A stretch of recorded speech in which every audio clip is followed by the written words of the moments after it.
पिछले 48 घंटों में बहुत ज़्यादा डेवलपमेंट हो चुकी है और इसमें आज हम बात करेंगे बेग्राम एयरबेस पे।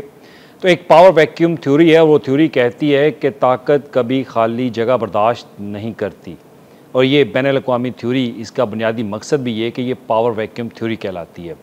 और इसमें आज हम डिस्कशन करेंगे बेग्राम एयरबेस के ऊपर, क्योंकि पाकिस्तान और सऊदी अरेबिया के दरमियान होने वाले मुआहदे के बाद पूरी दुनिया में एक नई डेवलपमेंट जो है वो बदलना शुरू हो चुकी है। और अब उसके बाद अमेरिका भी कूद चुका है, चीन भी कूद चुका है और भारत भी और इसराइल भी। आज हम एक ख़ास मखसूस जो टॉपिक है हमारा वो बेग्राम एयरबेस के ऊपर है, जो कि प्रेसिडेंट डोनाल्ड ट्रंप उनकी तरफ से कहा गया कि वो बेग्राम एयरबेस जो अफ़गानिस्तान में है वो फौरी तौर पर वापस लेना चाहते हैं। अब इसके पीछे तारीख क्या है, पस मंज़र क्या है, इसकी अहमियत क्या है, स्ट्रेटजिकली ये इतना इंपॉर्टेंट क्यों है कि बेग्राम एयरबेस दोबारा से अमेरिका वो इस पर कब्ज़ा करना चाहता है।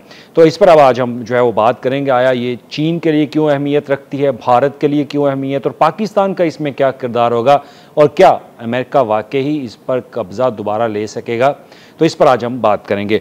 तो सबसे पहले बेग्राम एयरबेस का जो पस मंज़र है उस पर बात करेंगे, इसकी तारीख क्या है। तो बेग्राम एयरबेस जो है अफ़गानिस्तान का सबसे बड़ा फ़ज़ाई अड्डा है, जो कि काबुल के शिमाल में वाक़ है। और 1950 की दहाई में सोवियत यूनियन ने इसकी बुनियाद रखी और उसके बाद 1979 में जब रूस ने अफ़गानिस्तान पर कब्ज़ा किया तो बेग्राम उनका हेडक्वार्टर बना था।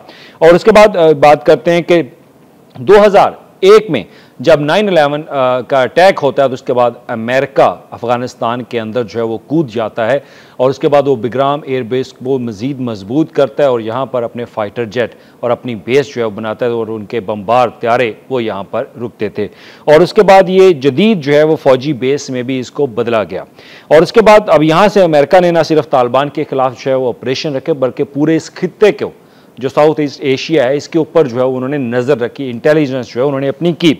अब इसकी स्ट्रैटेजिक अहमियत है, उसके ऊपर भी हम बात करेंगे, बताएंगे आपको कि ये स्ट्रैटेजिकली कितना इंपॉर्टेंट है अमेरिका के लिए, चीन के लिए, भारत के लिए और पाकिस्तान के लिए।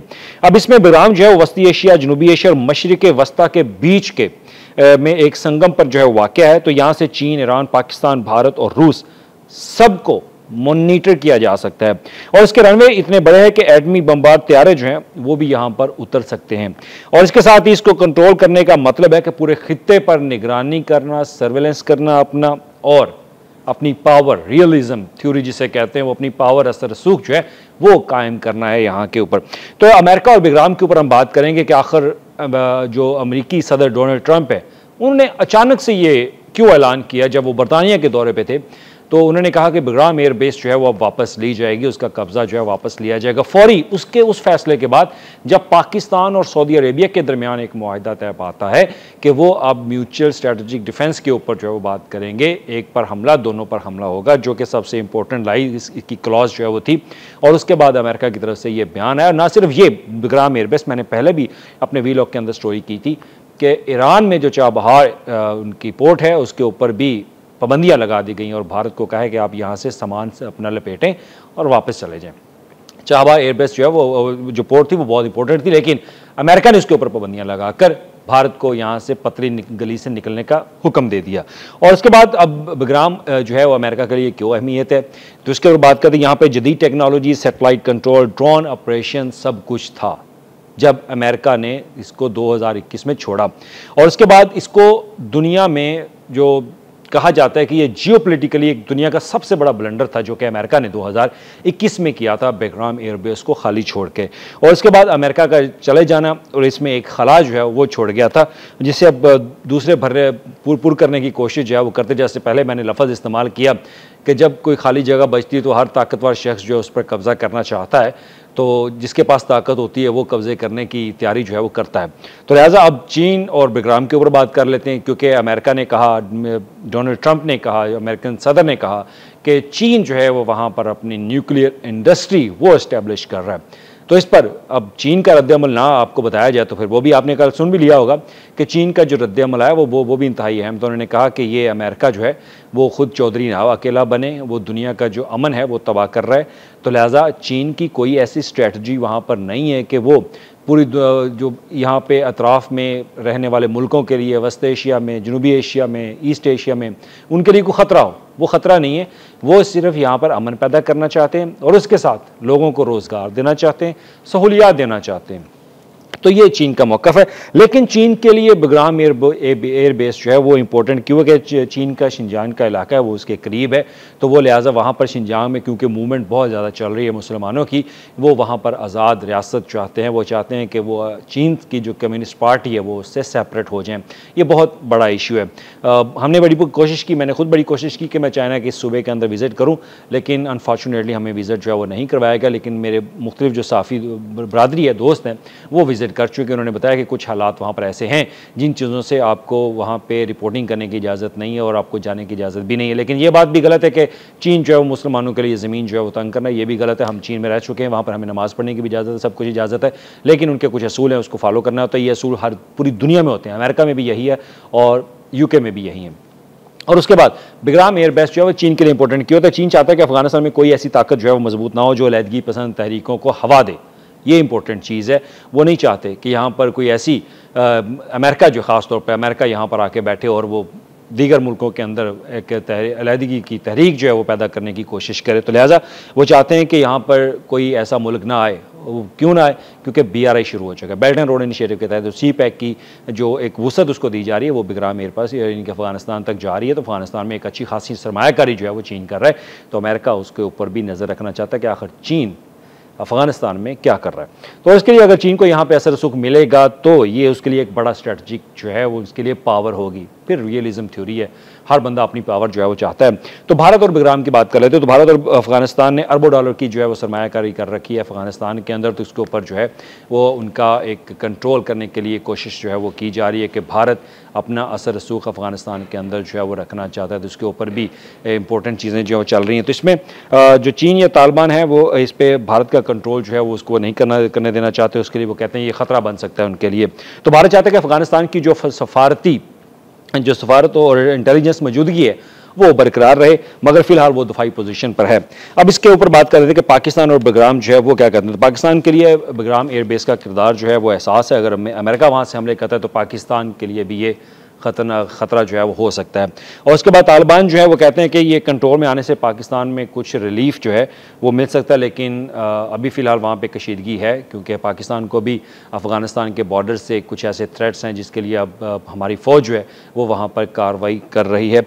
तो इसके लिए पाकिस्तान के लिए भी खदशा है, पाकिस्तान के लिए भी नुकसान हो सकता है कि अगर बग्राम एयरबेस पर अमेरिका वापस आता है तो वो हर जगह पर नज़र रखेगा, ना सिर्फ चीन के ऊपर और पाकिस्तान के ऊपर भी। और जब पाकिस्तान ने सऊदी अरबिया के साथ अपना मुआहदा कर लिया है तो उसके बाद वो इस चीज़ों के उनके ऊपर भी सर्विलेंस रखेगा क्योंकि डेफिनेटली अब पूरी दुनिया जो इसके ऊपर बात कर रही है कि पाकिस्तान ने अपनी छतरी के नीचे जो है वो ले लिया है सऊदी अरेबिया को। और वो छतरी कौन सी है? वो न्यूक्लियर की छतरी है। अगर ये न्यूक्लियर की छतरी है तो फिर न्यूक्लियर टेक्नोलॉजी है वो फराहम की जा रही है। हो सकता है सऊदी अरेबिया की ज़मीन पर पाकिस्तान जो अपने एटॉमिक एनर्जी कमीशन जो है वो वहाँ पर इस्टेब्लिश जो है वो करे। तो इसको सर्वेलेंस के लिए भी वो देख रहे हैं। और इसके बाद तालिबान अब क्या कहते हैं? तालिबान कहते हैं कि अमेरिका की जानिब से जो बग्राम एयरबेस पर कब्ज़ा करने का बयान है तो उन्होंने उसकी मुखालफत की है। वो कहते हैं कि ये अब हमारे मुल्क के अंदर है, हमारे मुल्क की सालमियत के ऊपर है, अब हम इस पर किसी का कब्ज़ा जो है वो नहीं होने देंगे। तो इसको वो ये कहते हैं कि यही वो बेस थी क्योंकि जहाँ से तालिबान के ख़िलाफ़ जो है वो सबसे ज़्यादा हमले हुए थे। जब अमेरिका 2001 में अफ़गानिस्तान में कूदा तालिबान के ख़िलाफ़, उनके ख़िलाफ़ कार्रवाइयाँ की, तो यही वो बेस थी जो बुनियाद बनी थी। लेकिन तालिबान के पास फ़िलहाल इतनी जो है वो सलाहियत नहीं है, ना उनके पास सरमायाकारी है, ना ही मईशत के लिहाज से वो इतने मजबूत हैं कि वो इसको मज़ीद जो है इसको फ़ाल कर सकें, इसके ऊपर काम जो है वो कर सकें। लेकिन सियासी तौर पर दबाव उनके ऊपर मौजूद है। तो अब वो यही कहते हैं कि दुनिया के कई मुल्क जो हैं वो इस एयर बेस के ऊपर जो है वो नज़र रखे हुए थे। अगर तो ये क्योंकि उनके हाथ में एक बहुत बड़ा कार्ड है। लेकिन अब मुस्तकबिल का मंजरनामा जो है वो आपके सामने रखूँगा कि तालिबान को इसको सिर्फ अपने लिए इस्तेमाल करें और इसे किसी गैर मुल्की को जो है वो ना दें, ये भी एक अहम चीज़ है। और चीन गैर रस्मी तौर पर यहाँ पर असर रसूख बढ़ा लेगा तो तालिबान की मुआशी इमदाद जो है मुआशी इमदाद उनको मिलेगी और उनके लिए मज़ीद सहूलियात जो हैं वो अफ़गानियों को मिल सकती हैं। क्योंकि चीन अमन चाहता है, चीन नहीं चाहता किसी के साथ जंग हो, लेकिन वो ये भी चाहता है कि उसका असर रसूख जो है वो रहे। पॉलिटिकली वो भी अपने आप को एक ब्लॉक की सूरत में देखते हैं साउथ एशिया के अंदर। वो चाहते हैं कि वो भी अपना ब्लॉक जो है बनाए। तो अमेरिका या कोई और ताकत वापस आने की अगर कोशिश करे, लेकिन उसके इम्कानात जो हैं माहिरीन बताते हैं ये फ़िलहाल कम है। तो इसके लिए एक बड़ी एक तगोदो जो है वो उनको करनी पड़ेगी। तो हो सकता है खित्ते का अमन फिर से तबाह हो, और यही पिंड जो चौधरी है वो यही चाहता है कि इसका अमन जो है वो इस खित्ते के अंदर वो ऐसे ही रहना चाहिए जैसे इसराइल ने गज़ा के अंदर किया हुआ है, मिडल ईस्ट के अंदर जो सूरत हाल बढ़ती जा रही है। तो इसमें क्लोजिंग में अब मैं आपको कंक्लूजन इसका यही है कि बगराम एयरबेस की कहानी जो है वो ताकत के तवाज़ुन को देखती है। तो ये सिर्फ एक एयरबेस नहीं बल्कि एक ऐसी जगह है जिस पर दुनिया की बड़ी ताकतें जो हैं वो नज़र रखे हुए हैं। लेकिन क्या ये बेस चीन के हाथ में एक नया हथियार बनेगा? क्या तालिबान अब इसे अपनी सियासत या ताकत बढ़ाने के लिए इस्तेमाल करेंगे, या सिर्फ तरीक़ की एक यादगार जो है वो रह जाएगी? लेकिन ये आने वाला वक्त ही वाज़ह करेगा कि इसके बाद होगा क्या। लेकिन ये सब उस चीज़ की कड़ी है कि जब पाकिस्तान ने मुआहिदा किया तो पूरी दुनिया मिडल ईस्ट की तरफ जो है वो नज़र रखे हुए कि अब मिडल ईस्ट में होगा क्या, क्योंकि पाकिस्तान अब सऊदी अरेबिया के साथ जो है वो मुआहिदा कर चुका है। तो पूरी दुनिया की नज़रें हैं इसके ऊपर, अमेरिका की, इसराइल की और भारत की।